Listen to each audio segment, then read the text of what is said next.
Jangan ejek, nanti otakmu kena efek.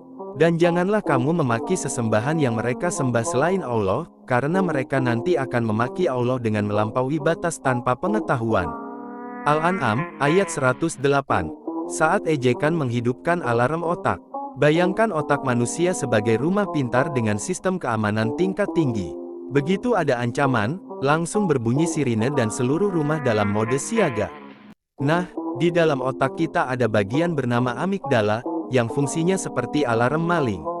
Saat seseorang merasa keyakinannya dihina, amigdala langsung menekan tombol merah darurat, emosi naik, respons defensif aktif. Ini sebabnya debat soal agama sering berubah jadi medan perang kata-kata yang panas.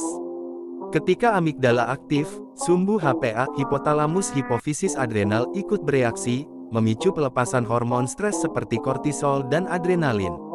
Kortisol ini kalau dalam dosis wajar bisa bantu kita fokus, tapi kalau terlalu banyak justru bikin otak bekerja dalam mode bertahan atau menyerang, alias fight or flight response.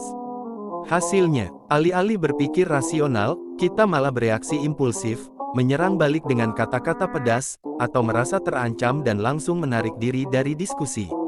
Kenapa debat bisa jadi drama? Ketika kita menghadapi informasi yang bertentangan dengan keyakinan kita, otak mengalami apa yang disebut cognitive dissonance, ketegangan antara apa yang kita yakini dan informasi baru yang mengganggu keseimbangan tersebut. Dalam situasi ini, korteks prefrontal dorsolateral, bagian otak yang bertugas dalam pengambilan keputusan dan berpikir logis berusaha mencari jalan keluar. Sayangnya, kalau amigdala sudah lebih dulu mengambil alih kendali, korteks prefrontal malah jadi penonton. Akibatnya, alih-alih mendengarkan argumen dengan tenang, kita cenderung mencari cara untuk mempertahankan pandangan kita, bahkan dengan logika yang tidak sepenuhnya rasional. Makanya, sering kali orang dalam debat justru semakin menguatkan pendiriannya meskipun sudah dikasih fakta dan bukti yang valid. Studi di bidang neuroscience kognitif menunjukkan bahwa semakin tinggi emosi dalam debat, semakin kecil peluang seseorang untuk mengubah pikirannya. Itu sebabnya, jika kita mengawali diskusi dengan ejekan, sebenarnya kita bukan mengajak orang berpikir, tapi malah menyuruh mereka menutup telinga dan siap menyerang balik. Hormon dan zat kimia dalam konflik. Konflik verbal tidak hanya melibatkan kata-kata, tapi juga permainan zat kimia dalam otak. Saat seseorang merasa dihina atau tersinggung, tubuh langsung memproduksi norepinefrin, sejenis neurotransmitter yang berfungsi mempercepat detak jantung dan meningkatkan kewaspadaan. Ini efek evolusi, seolah-olah kita sedang menghadapi ancaman yang bisa membahayakan kita, padahal sebenarnya hanya menghadapi kata-kata. Sebaliknya, ketika seseorang merasa dihargai dan didengarkan, otak melepaskan oksitosin, hormon yang memperkuat rasa keterhubungan dan empati.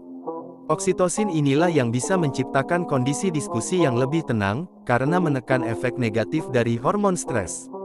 Makanya, kalau mau diskusi yang produktif, lebih baik memulai dengan rasa hormat dan pengakuan terhadap perspektif orang lain, bukan dengan hinaan atau sindiran.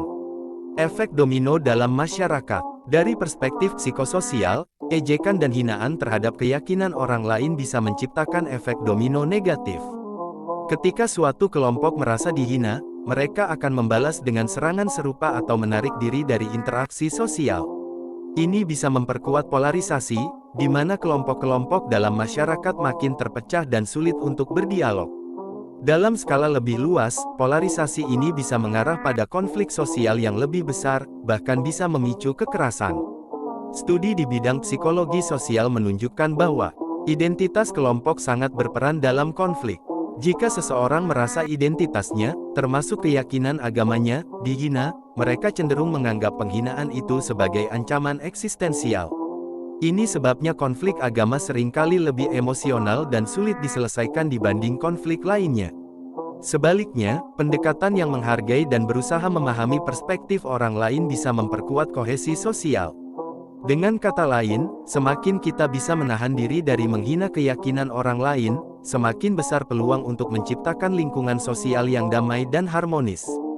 Kesimpulan, menjaga otak dan masyarakat tetap waras. Dari sudut pandang neuroscience, ejekan bukan hanya menyakiti orang lain, tetapi juga bisa menciptakan efek buruk bagi otak kita sendiri.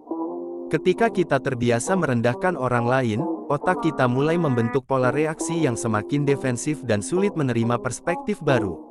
Hasilnya, bukan hanya hubungan sosial yang memburuk, tapi kapasitas otak untuk berpikir jernih juga ikut terdampak.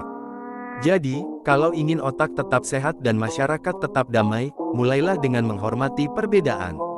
Karena seperti yang diajarkan dalam Al-Quran, menghina keyakinan orang lain bukan hanya tidak produktif, tapi juga bisa memicu reaksi yang lebih buruk.